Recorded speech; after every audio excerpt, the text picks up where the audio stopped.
শিৰোনাম বিশ্বশিল্পী কবি ৰূপকোঁৱৰ জ্যোতি প্ৰসাদ আগৰৱালা।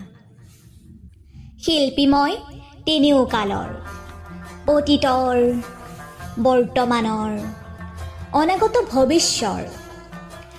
আদিতেই যাত্ৰা কৰি অনাদিলে যাওঁ, ধ্বংসৰ মাজেদি মই ৰূপান্তৰেদি ৰূপ পাই নৱতম সৃষ্টিৰ শলিতা জ্বলাওঁ। জনতাৰ হৃদয়ত মোৰ সোণোৱালী দেশ, মই পিন্ধো বিশ্ববেশ। নতুন দৃষ্টিৰে চাওঁ সৃষ্টি অনিমেষ। নানা ভাষা, নানা আশা, নানা জাতি বৰ্ণ জিনি, মই শুনো ঋণী ঋণী বিশ্ব জনতাৰ এক অপূৰ্ব সংগীত।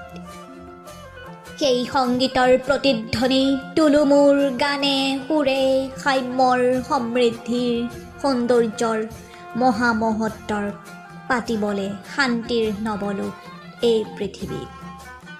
মোৰ কল্পনা মেধা বুদ্ধিমনিষাৰে মোকে কৰি সংস্কৃতিৰ অপূৰ্ব আধাৰ, মোকে শলিতা কৰি জ্বলাওঁ বিশ্ব চাকি, বিশ্ব জনতা পূজাৰ।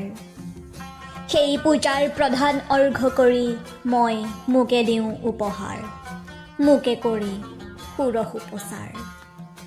বিশ্বজুৰি জনতাৰ জয় জয়কাৰ, হওক জয় জয়কাৰ।